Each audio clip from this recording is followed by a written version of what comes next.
دوستو حضرت علی رضی اللہ تعالی عنہ کی محفل میں لوگ اکثر سوالات کیا کرتے تھے جو کہ مختلف موضوعات کے حوالے سے ہوا کرتے تھے۔ کہتے ہیں ایک مرتبہ حضرت علی رضی اللہ تعالی عنہ مسجد میں بیٹھے ہوئے تھے۔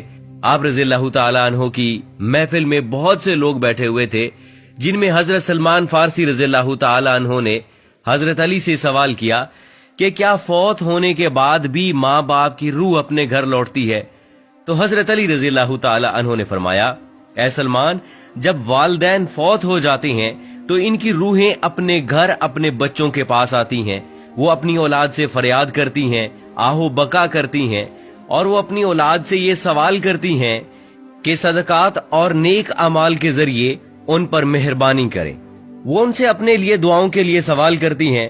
تو اس پر سلمان فارسی رضی اللہ تعالی عنہ نے عرض کیا کہ اے علی، ماں باپ کی روحیں کیوں واپس لوٹتی ہیں؟ تو اس پر حضرت علی رضی اللہ تعالی عنہ نے فرمایا، جب ماں باپ فوت ہو جاتے ہیں تو ان کا اپنا اعمال نامہ بند ہو جاتا ہے۔ مرنے کے بعد وہ اپنی اولاد اور رشتہ داروں کے محتاج ہو جاتے ہیں کہ ان کے نام پر کوئی صدقہ کرے، کوئی ان کے لیے نیک عمل کرے، اصالِ ثواب کر دے تاکہ ان کے درجات بلند ہو سکیں یا ان کے عذاب میں ان کی وجہ سے کمی ہو سکے۔ یہی وجہ ہے کہ ماں باپ کی ارواح جو ہے وہ گھر میں لوٹتی ہیں اور فریاد کرتی ہیں کہ انہیں بھی دعاؤں میں یاد کیا جائے، ان کے لیے اعمال کیے جائیں اور صدقہ دیا جائے۔ پھر سلمان فارسی رضی اللہ تعالی عنہ نے دوبارہ پوچھا، یہ روحیں کب کب اپنے گھروں کو لوٹتی ہیں؟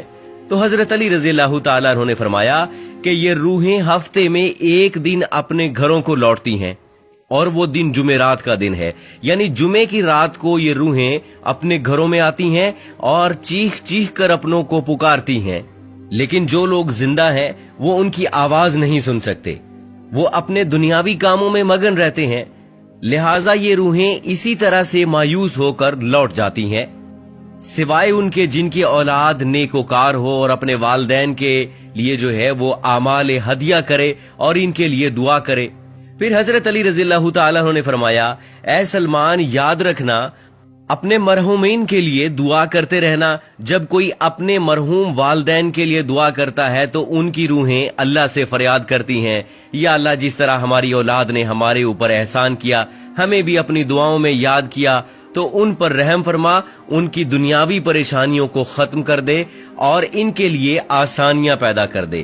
پیارے دوستو، یہ تھا حضرت علی رضی اللہ تعالی عنہ کا فرمان، جس سے واضح ہوتا ہے کہ روحیں ہر جمعرات کو اپنے گھروں میں واپس لوٹتی ہیں۔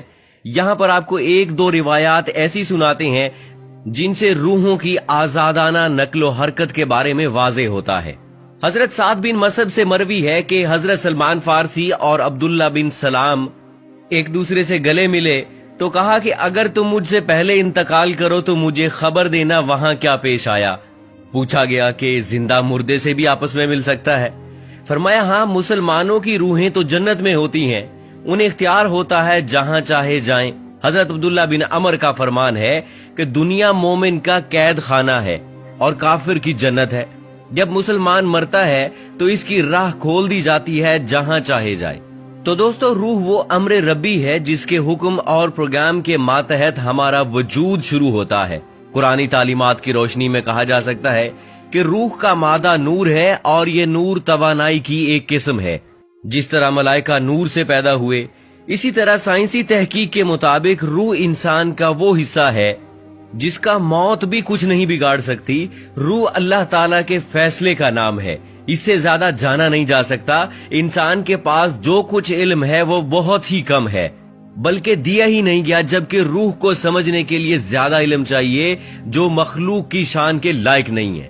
دوستو، ماں باپ اپنی اولاد کے لیے خدا کے فضل و کرم کا ذریعہ ہے اور خدا کی رضا ان کی رضا میں ہے، اس لیے خدا نے جہاں اپنی عبادت کا حکم دیا وہاں والدین کے ساتھ احسان کرنے کا بھی حکم دیا۔ اللہ تعالیٰ نے والدین کا بہت بڑا درجہ رکھا ہے۔ حضرت محمد صلی اللہ علیہ وآلہ وسلم نے والدین کے حقوق واضح کیے ہیں، یہاں تک بھی آتا ہے کہ والدین کی رضا میں اللہ کی رضا ہے اور والدین کی ناراضگی میں اللہ کی ناراضگی ہے۔ اللہ تعالیٰ نے قرآن میں حکم فرمایا ہے کہ والدین کے سامنے اف تک نہ کرو۔ جہاں اللہ نے والدین کے ساتھ حسن و سلوک پر اجر رکھا ہے، وہاں پر ان کی نافرمانی پر عذاب بھی رکھا ہے۔ اور والدین میں والدہ کا درجہ اونچا رکھا ہے. زندگی کے اندر والدین کے ساتھ حسن و سلوک کی تعلیم ہے، اور مرنے کے بعد ہمارا مذہب ہمیں یہ درس دیتا ہے کہ والدین کے لیے ایصال ثواب کرتا رہے تاکہ ان کی کمی پیشی کو اللہ رب العزت صاف فرما دے اور ان کو بخش دے، اور ان کے درجات کو آپ کی دعاؤں اور نیک اعمال کی وجہ سے بلند فرماتا رہے. اللہ تعالیٰ سے دعا ہے کہ وہ ہمیں بھی والدین کی قدر کی توفیق عطا فرمائے اور مرنے کے بعد ان کے ایصال ثواب کے لیے دعاؤں اور نیک اعمال کا اہتمام کیا جائے.